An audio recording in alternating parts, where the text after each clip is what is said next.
एक हरे भरे जंगल में एक बहुत ही खूबसूरत सी चिड़िया रहती थी जिसका नाम सोनू चिड़िया था। और उसके बगल में ही उसकी एक सहेली टूनी चिड़िया रहती थी। इन दोनों की दोस्ती बहुत ही मिसाली दोस्ती थी। एक दूसरे पर जान तक छिड़कती थी। सोनू, मेरे पास एक खेत है, मुझे समझ नहीं आ रही मैं इसका क्या करूं। मेरे ख्याल से मुझे इसे बेच देना चाहिए। अरे नहीं नहीं, आजकल खेत लेना कोई आसान काम नहीं है। मेरी प्यारी दोस्त, फिर तुम ही बताओ मैं क्या करूं। मुझे तो कुछ समझ ही नहीं आ रही और ना ही मुझे खेती बाड़ी करनी आती है। वैसे टूनी, मैं तुम्हें एक बात बताऊं, मुझे खेती बाड़ी करने का बहुत शौक है, लेकिन मेरा कोई अपना खेत नहीं है और ना ही इतने दाने हैं कि मैं खरीद सकूं। क्या तुम मुझे अपने खेत में काम करने दोगी? अरे अरे सोनू, ये तुम कैसी बातें कर रही हो। तुम तो मेरी बहुत अच्छी दोस्त हो। तुम मेरे खेत में काम ज़रूर कर सकती हो। मेरा खेत तुम्हारा खेत है। वैसे भी मुझे खेती बाड़ी बिल्कुल भी नहीं आती, लेकिन सीखने को तो दिल बहुत करता है। कोई सिखाने वाला ही नहीं। क्या तुम मुझे सिखाओगी? हाँ हाँ, क्यों नहीं। देखना हमारा खेत कितना प्यारा दिखेगा जब हम इसमें मज़े मज़े की फसलें उगाएंगे। हम अपने खेत में तरह तरह के फल, सब्जियां और अनाज उगाएंगे, जिससे हमारा खेत और भी खूबसूरत दिखेगा। सोनू, कितना मज़ा आएगा। लेकिन हम ये काम कब से शुरू करेंगे? कल करे सो आज, आज करे सो अभी। इसका क्या मतलब है सोनू?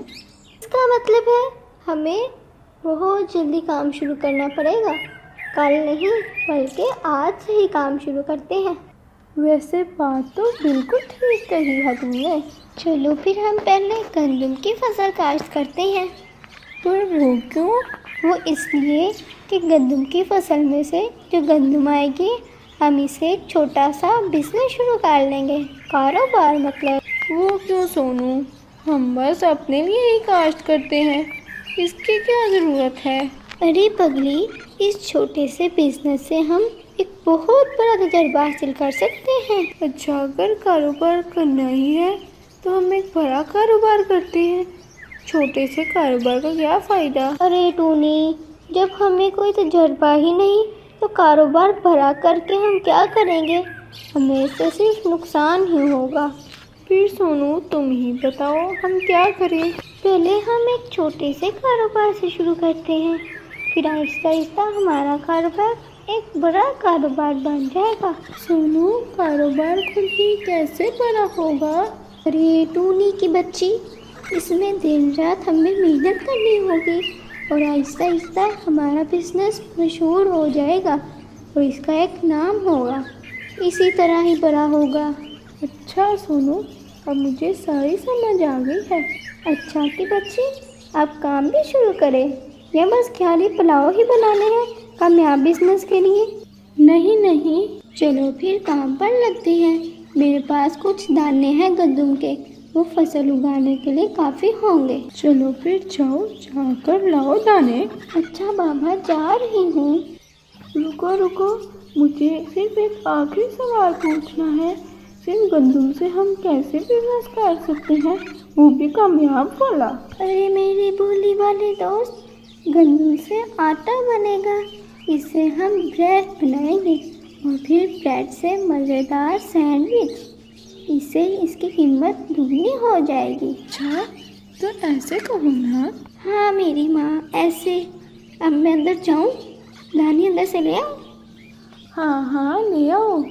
फिर कुछ ही देर में सोनू दाने ले आती है और फिर टूनी और सोनू मिलकर दाने लगाती है। कुछ दिनों में फसल तैयार हो जाती है। फसल तो तैयार हो गई है, अब हमें क्या करना होगा? मुझे तो खेती बाड़ी के बारे में कुछ भी नहीं पता। हमें तो पता ही नहीं है कि आटा कहाँ से बनेगा। क्या तुम्हें पता है सोनू? हाँ, मैंने एक मशीन वाले कबूतर का नाम सुना है। इसके पास कहते हैं सारी मशीनें हैं, गंदम की पिसाई की, मिर्चें पीसने की और भी बहुत सी। चलो फिर पहले गंदम काट लेते हैं, फिर उस मशीन वाले कबूतर के पास ले जाएंगे अपनी गंदम भी आटा बनवाने के लिए। हाँ ठीक है, चलो फिर जल्दी जल्दी गंदम काट लें। फिर टूनी और सोनू गंदम की कटाई में लग जाती है। कटाई के बाद गंदम के दाने अलग करती हैं।